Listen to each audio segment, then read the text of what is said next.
Bienvenue à tous les amis, j'ai envie de vous dévoiler un trésor. Comment tu peux devenir riche, en bonne santé, heureux et être proche de Dieu en un seul coup, en quelques minutes.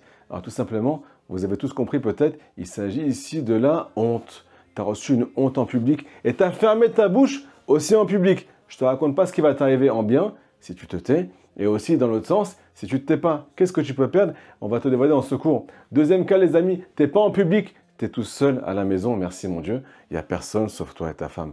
Mais le problème, c'est que tu as un grand macho. Tu prends la mouche à chaque mot qui va contre toi. Ta femme, elle te dit, tu peux descendre la poubelle, s'il te plaît. Dépêche-toi maintenant d'ici. J'en ai marre de cette mauvaise odeur. Et là, tu es ce qu'on appelle un peu sensible. Elle sait aussi te parler. C'est une femme qui a de l'intelligence. Ou bien, en autre cas, elle sait toucher ton point sensible. Ce qui te fait sauter en l'air. Et toi, tu rates jamais le coup. Alors, tout simplement, tu n'as pas entendu et tu t'es pas tu. Avec cette réflexion-là, eh ben, tu es en train de perdre des millions, mon ami. Troisième cas, c'est le cas le plus important à mes yeux, les amis, c'est le fait d'avoir honte de soi-même. Tu as fait une très grande faute et tu as plein de pensées négatives qui t'attaquent toute la journée, parfois pendant des semaines. Des fois, c'est trop fort. On est trop descendu, chas v'shalom. Ou bien les gens qui n'ont aucune estime d'eux-mêmes, malheureusement. Ça, c'est le pire, les amis, mais on va les régler si Dieu veut ensemble dans ce cours. Alors imaginez-vous, nous dira Rabbi Nachman, qu'est-ce qu'on peut gagner, qu'est-ce qu'on peut perdre quand on entend la honte qui vient de l'extérieur ou bien qui vient de l'intérieur et qu'on ne réagit pas, les amis. Il est marqué dans l'Écoute Moran qu'on ne pourra jamais sentir la présence d'Akadosh Baruch Hu dans notre vie si on cherche notre honneur personnel. Pourquoi? C'est une corde en fait. Tu tires vers toi, t'enlèves à Dieu. Tu tires vers Dieu, t'enlèves à toi. Tu veux le sentir dans ta vie et si tu le sens, tu deviens riche parce que tu es avec lui, Rabotai. Il fait partie de ton cœur maintenant, il fait partie de ta vie. Tu es accompagné, tu ne réagis plus quand on te fait mal. Automatiquement, tu ne te mets pas en colère. Si tu ne te mets pas en colère, eh ben, nous dit le Zohar Kadosh, tu ne perds pas ta parnassa. Ça se peut que tu devais devenir riche depuis des années, mais tu es tellement nerveux parce que tu prends à cœur, parce que tu ne te tais pas, que tu es en train de perdre toute ta richesse, Rabbi Shalom. Et si tu commences à te taire, tu vas te gagner le loto. Deuxièmement, les amis, celui qui n'est pas proche d'Akadosh Baruch Hu, il a des problèmes de santé, chas v'shalom. Pourquoi? Tout simplement, il prend à cœur, crise cardiaque, ou bien spirituelle, ou bien matérielle. Troisièmement, on dit Rabbi Nathan, la honte des fois, c'est toi et toi-même. Tu as ce qu'on appelle beaucoup de mal à accepter ce que tu as fait, ou bien qui tu es dans ta vie. Si tu arrives à te taire et ne pas faire cas de ces pensées négatives qui montent en toi, tu pourras faire tes chouvas. Les gens qui s'éloignent de Dieu, les amis, c'est les gens qui prennent à cœur quand ils s'éloignent de Dieu. T'es tombé, je peux plus me relever. Moi, j'arrive pas, c'est pas pour moi cette histoire. C'est ton orgueil qui parle. Si tu pensais à Kadosh Baruch Hu, tu comprendrais que la tchouva, elle est pour tout le monde, même pour celui qui est tombé. Mais ton orgueil, il te dit, moi, je ne peux pas tomber. Ce n'est pas à mon niveau de tomber. C'est pour ça que tu ne fais pas de tchouva. Donc, nous dit Rabbi Nachman, celui qui, ce qu'on appelle, entend sa honte personnelle, ou bien celle qui est à l'extérieur, il va être zoché du Kvod Elohim. Hachem va faire partie de sa vie. Il va goûter à la richesse matérielle, spirituelle. Il va goûter à la présence de Dieu, le Gan Eden dans sa vie. Troisièmement, le plus important, les amis, au shochet lo et Yetzera. Hachem, il va lui couper la gorge à son Yetzera. Ce qui veut dire qu'il a beaucoup moins de tentations. Ce qui nous fait tomber, à marquer dans le passage dans Mishneh, l'ifne shever gaon. Avant la chute spirituelle, il y a ce qu'on appelle gaon, l'orgueil. Tu ne vas plus tomber, mon ami. Parce que maintenant, tu es avec Akadosh Baruch Hu. On n'a plus besoin de te descendre ton nez dans ta vie. Parce que tu sais très bien quel est ton niveau. Tu arrives à te taire quand on fait une réflexion. C'est pas grave. Je ne suis pas le maître du monde. C'est Hachem le maître du monde. Nous dit Rabbi Nachman de Brossev, celui qui est Omed Bechal Ameler, celui qui est vraiment proche de Dieu. Alors, imaginez-vous, quelqu'un il rentre dans le palais du roi. Il n'y a personne autour de lui. Il n'y a que lui et Akadosh Baruch Hu. Et d'un coup, il entend un cri énorme. Une boucha. On vient faire honte à quelqu'un dans cette pièce. S'il croit que c'est pour lui, ça veut dire qu'il n'est pas avec le roi. Ça veut dire qu'il n'est pas annulé dans son cœur avec le roi.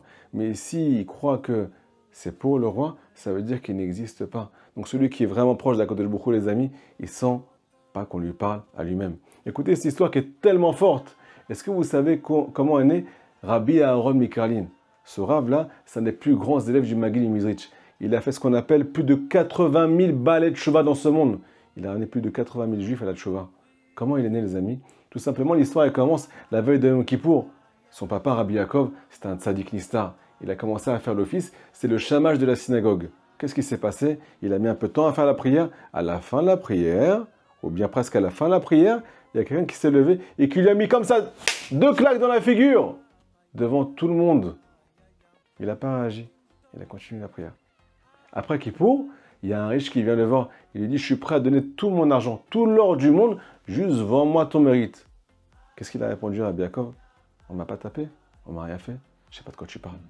Dans le ciel, ça fait tellement de bruit, les amis, qu'on lui a envoyé Rabbi Aaron Mikarlin, qui est parti à 36 ans de ce monde. Ce juif, Rabbi Aaron Mikarlin, il a fait plus de 80 000 balais de chouva. Il a ramené tout le Ham Israël à Akadosh Baruch Hu. Pourquoi? Parce qu'il a cherché l'honneur d'Hachem dans sa vie. Il ne cherchait pas son honneur. Automatiquement, tu peux ramener tous les enfants d'Hachem dans ta vie. À qui? À leur source. Parce que tu n'es pas en train de t'occuper de ton propre honneur. Les amis, il a marqué dans la paracha que Aaron à Cohen, il a une honte pas possible. Aaron à Cohen, ce n'était pas l'auteur du veau d'or, mais entre guillemets, c'est passé par lui. Donc il devait ce qu'on appelle ramener une réparation. Et là, Kadosh Baruch Hu, il dit devant toute l'assemblée d'Israël. On est en train de la Kim Mishkan. C'est le jour où la lumière du Mashiach va descendre dans le Ham Israël pour l'éternité. Le premier jour où la présence d'Hachem va descendre dans ce monde. Le 8e jour, on dit à Aaron, viens ramener un korban. C'est quoi ce korban-là? C'est un veau. Et là, il a très très honte. Parce que tout le monde maintenant, il est au courant qu'il a fait une erreur dans sa vie. C'est le grand de la génération. Imaginez-vous, on prend le plus grand de la génération aujourd'hui. On vient de dévoiler dans tout Internet, sur tous les réseaux, devant le monde entier. Tu peux ramener un petit veau, s'il te plaît, pour réparer ce que tu as fait, qui était inadmissible aux yeux de Dieu. Aaron à Cohen, il a tellement honte qu'il a du mal à se rapprocher et à faire la volonté d'Hachem. Qu'est-ce qu'il lui dit, Moshe? Lama tabosh, pourquoi tu as honte? Les karnifrata, c'est pour ça que tu as été choisi.